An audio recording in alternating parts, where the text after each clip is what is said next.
back with night 2 predictions for SummerSlam this weekend. And in case you didn't see it, we posted our night 1 predictions already. So go and check that video out. Make sure you subscribe and like this channel so that you can never miss an update. We love doing our WWE predictions. So if you're someone that enjoys that kind of content, you are in the right place at the right time. Ooh. And night 2, Nika, before we get on with it, I just want to say night 1, we both had a lot of hardware changing hands. You had 2 of the 3 titles up for grabs changing hands on night 1, with the lone holdout being Gunther over CM Punk, while I had all 3 titles that were up for grabs changing hands on night 1. Will we see the same in night 2, folks? There's a lot of hardware on the line. A lot of hardware on the line. I'm excited. You're excited. Get excited, everybody. SummerSlam is here. It's coming this weekend, whether you want it or not. That's right. All right. Well, the first matchup that I have, by the way, I should say, again, much like night 1, this is my prediction for the order of events in night 2. So we have an extra prediction of the order of things. We do, yes. Right. And this is just for fun and games. And we will circle back and see how correct we ultimately were, because 12 matchups is a lot, and the order to pick them to unfold in is a lot.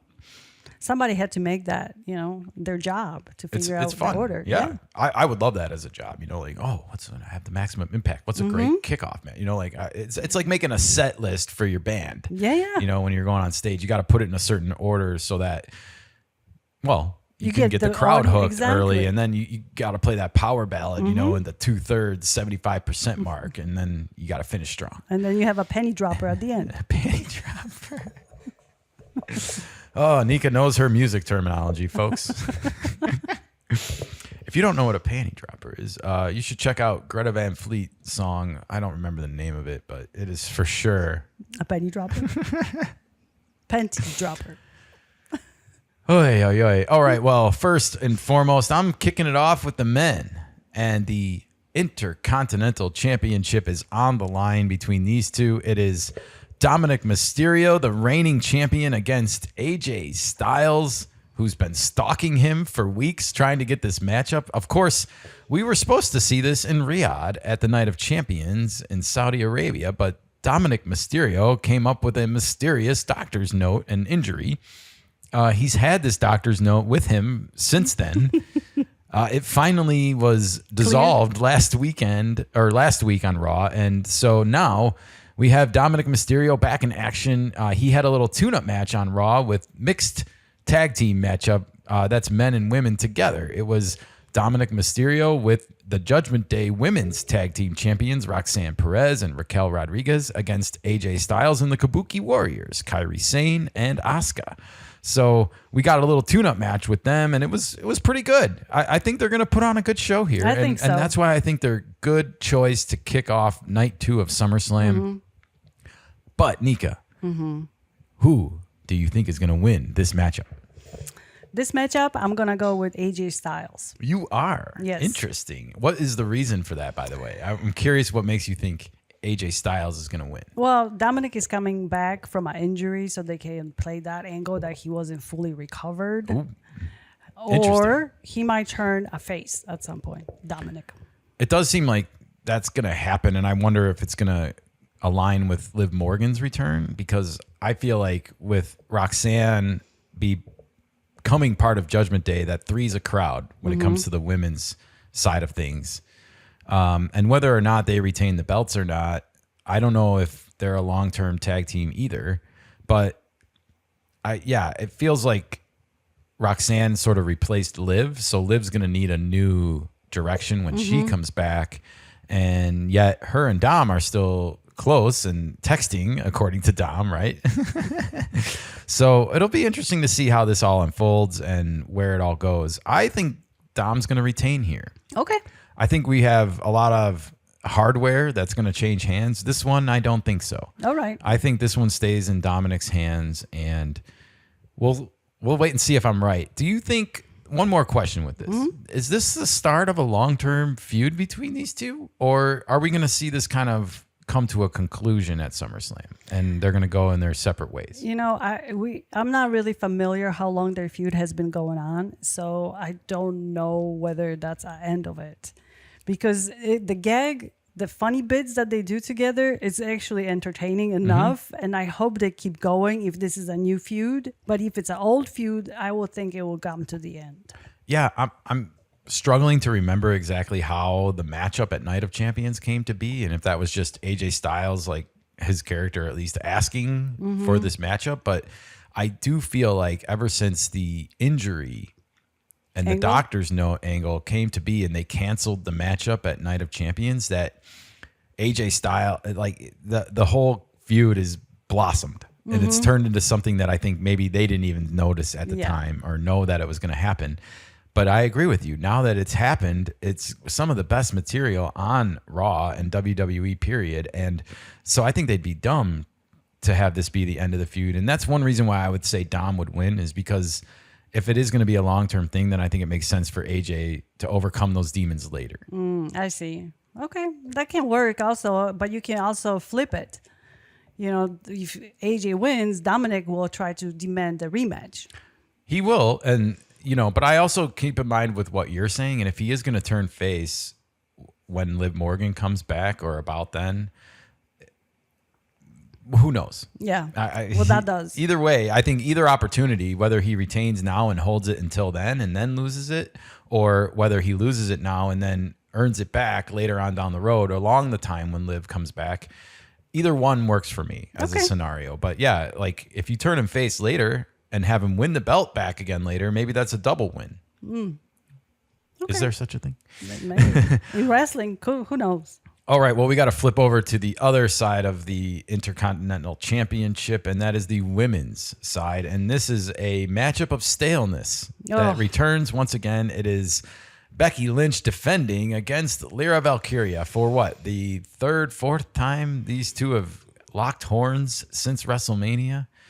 Boy, oh boy, I was disappointed when they announced that this was going to be a matchup again, because I really had hoped that we were already moving on from it. The last the three-way matchup that they had at Evolution, that seemed like the natural, at least, ending point, because Bayley had gotten involved and Lyra and Bayley had started their own feud in the middle of this, and it just feels like this relationship, this matchup is stale to me. They've gone at it too many times in a row. Yeah. And this is supposed to be about new matchups and new feuds that we're building towards with this big event like SummerSlam, not a stale matchup that we've had basically since WrestleMania.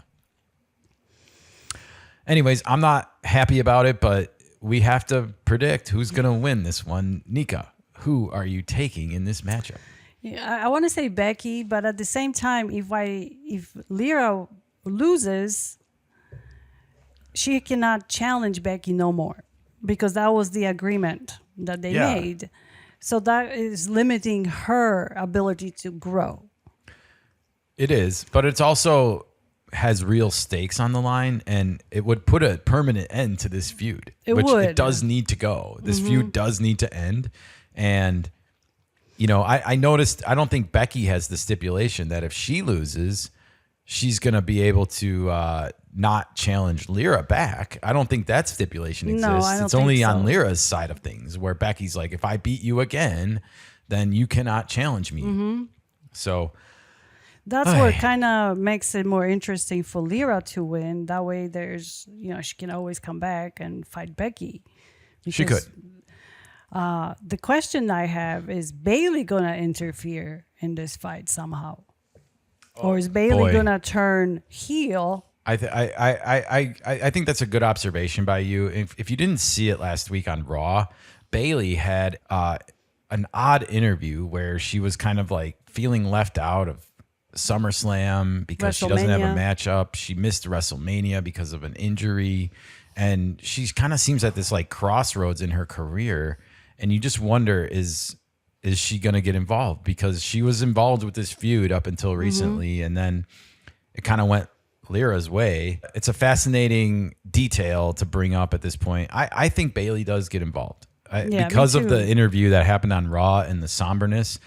But I think she's going to leave a villain. I don't think she will be a face after this weekend. That's one prediction we can make that you can take to the bank, everybody. The Bayley is going to become a villain after this weekend, and her character needs it. Yes. Her character is stale as this matchup between Becky and Lyra is. So maybe that will spice this up and put things in a good new direction. Yeah, I'm with you on that one. I would welcome that kind of a change. All right. Well, moving right along, we have the men's 6-way tag team match. That's right. We got 12 guys getting into the ring with each other for one pair of belts. And those belts are going to be dangling over the center of the ring because that's right.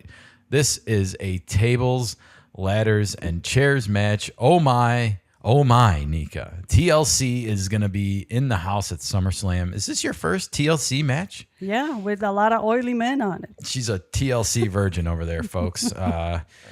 Well, get ready to be entertained, Nika, because that's what TLC is all about. It's all about stunts, and boy, oh boy, we have an epic matchup here. You know, it's a hard prediction to make because only one of those 12 men, one of the six teams is going to win.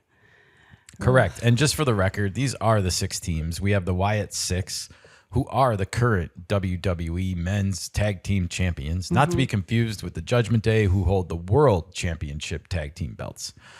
The Wyatt Sicks are the WWE Champions Tag Team, and they are going to be taking on the Street Profits, the Motor City Machine Guns, #DIY, Fraxium, and then the team of Andrade and Rey Fenix.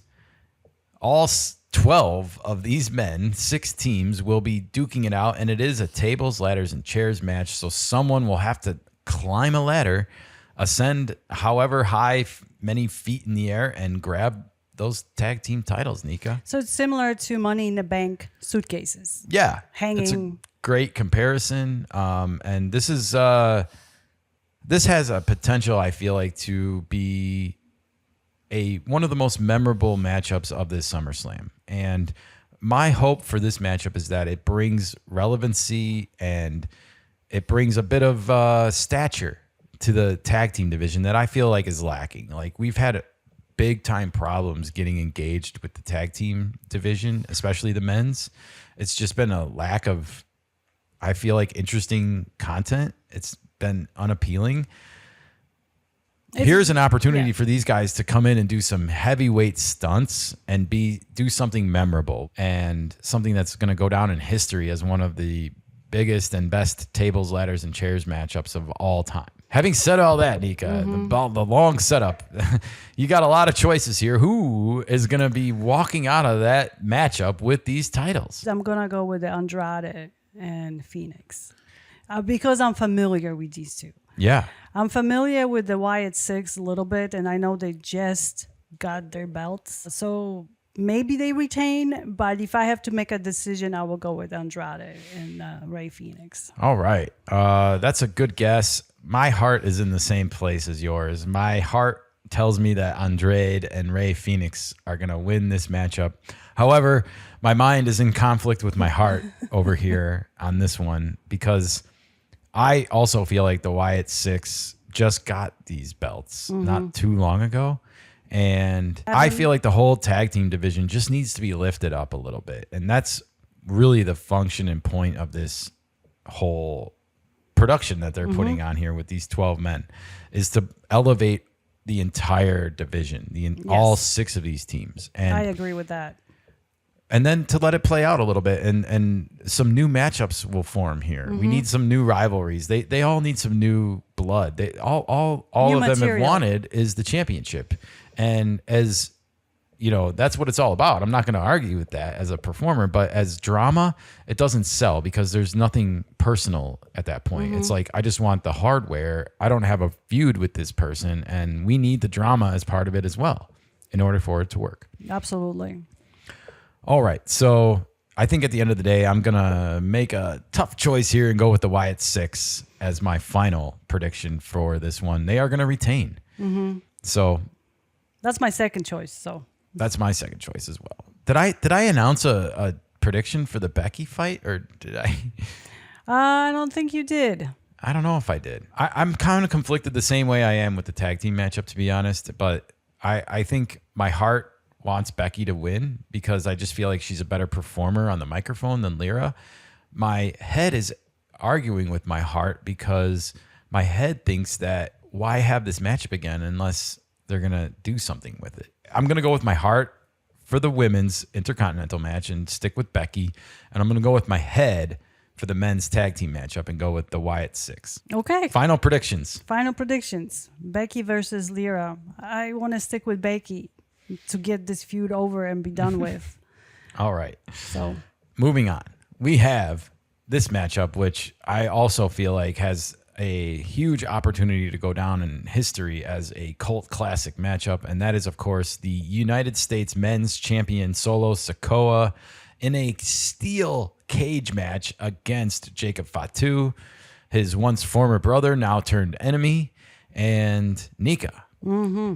We've had a lot of build up with this. We've had some arrests. We've had some Night of Champions. We've not seen once Solo Sikoa have a clean victory, however. Every time he's been involved, it's been aided and abetted by somebody, right? Mm-hmm. Now he's going to be in a steel cage and not necessarily have access to the same help that he's been accustomed to getting. Who is going to come out of that cage with the United States Championship belt, Nika? I have to go with Solo. Yeah. I think this is his moment to win it on his own. But I will make this prediction as well. While I see Solo Sikoa retaining his championship, I think Jacob Fatu is going to be the star of this matchup with his stunt work and the abuse that he's going to take. Something memorable will happen in this cage matchup, and Jacob will do a crazy stunt of some kind that will leave the fans saying, holy shit, and that whole bit. And Jacob Fatu will forever go down in history as a cult warrior, much like Mick Foley has done in the past as Mankind and Cactus Jack and all of his personas. Dude Love. Can't forget Dude Love. Jacob Fatu has that same, I think, appeal. Okay. And so I see this as his opportunity to break through, not as one of the biggest stars in WWE, but as a cult hero. And you know, that I think he was in that Top Dogs honorable mention. He was. And anyways, I think, I don't know if he's ever going to be a top dog like Roman Reigns and those guys are, but I think he has a chance to become a top dog like a Mankind or a Mick Foley did. So in his own way. In his own way, exactly. Okay. And this is a matchup that can build into that. Sorry, Jacob, but don't worry, buddy. In the long run, you're going to be the true winner of this matchup. Moving right along is one of my favorite matchups of the weekend. We have this Women's World Championship on the line. It's a triple threat match. It's Rhea Ripley, it's Io Sky, and it's Naomi, the new Women's World Champion as of Evolution. Nika, who are you taking in this one? Naomi. No hesitation. No hesitation. I'm also going with Naomi. She's just too good of a champion, too good of a villain, and she's too new of a champion. I think there might be some beef with Rhea and Io that is cooking up here. They've had this respect thing going on since the challenge was issued at Evolution. I feel like it's time for the respect to go out the window a little bit. Sure. And we know those two women work well with each other. We do. For the show they put out last time. I don't necessarily see either one of them going heel. No. But I could see them costing each other this matchup and then, you know, getting into their own feud to get resolved, while Naomi maybe does newer things as well. Sure. All right. Well, Naomi, congrats, girl. You're going to retain, at least according to us. Yeah. All right. Moving on, we have one final matchup for Sunday night, the final night of SummerSlam, and we have saved the best for last. Of course, it is the men's WWE Undisputed Champion John Cena and his rematch from WrestleMania 41 with Cody, the American Nightmare Rhodes. Nika, I really don't have a lot of introduction I need to do with this matchup. We all saw at the Elimination Chamber when John Cena turned heel with The Rock on Cody Rhodes, the final boss, not leaving empty-handed at Elimination Chamber. He collected John Cena, and you know, we've heard rumors that The Rock is not going to show up at SummerSlam, or he is going to show up at SummerSlam. Let's start with that first. Will we see The Rock make an appearance during this matchup at SummerSlam, Nico? What do you think? I wish we did, but I don't think we will. All right. I'm going with the politically correct answer. I'm going to say no as well, with a wrinkle that we will see him the following night on Raw after Cody Rhodes wins back this championship. So you were saying that Cody Rhodes wins and turns heel? Yes. I'm saying Cody Rhodes is going to win, and he is going to reconsider The Rock's offer, or he already has. And we are also going to see The Rock give up his possession of John Cena. Because I do feel like that angle has been played up, that John Cena is not acting like himself. R-Truth was there saying it. We saw the moment with CM Punk at Night of Champions where John Cena was going to use his new finisher, the title to the face, and he reconsidered in that moment. They're playing up this angle that there's a different guy inside than the one that we're seeing right now. And I feel like The Rock is finally going to lose his grip on John Cena. And as we head into the ending months of the John Cena farewell tour, he's going to go out as a face. And I don't know. They might have another matchup in the future. I don't think John Cena is going to retire as the WWE Undisputed Champion. So that's a bold prediction, I guess, right there. I don't think he retires with the title. I think Cody Rhodes is going to win it here. And whether or not this feud continues, I don't know. There might be more greatest hits for John Cena in the jukebox to play before he fully steps away. Yeah, he's got what? How many more months on touring? Do we? I feel like it's December. So it's at the end of the year, basically. It is. So Well, then I'm sure- who are you taking in this matchup? I'm taking Cody Rhodes. Yeah. I kind of figured you were, and I didn't mean to give it away early there. Yeah, no, I'm taking Cody Rhodes. Okay.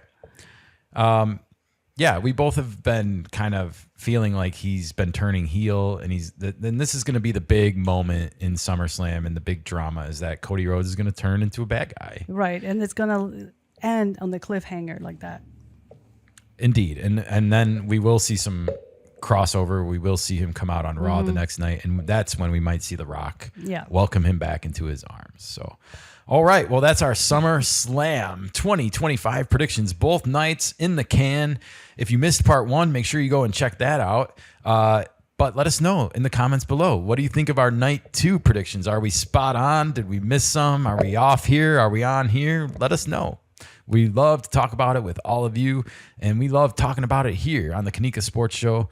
Stay tuned, everybody. We'll be following SummerSlam all weekend. We might even do a live post or two. Who knows? In the meantime, we'll talk to you soon, folks. Enjoy the show.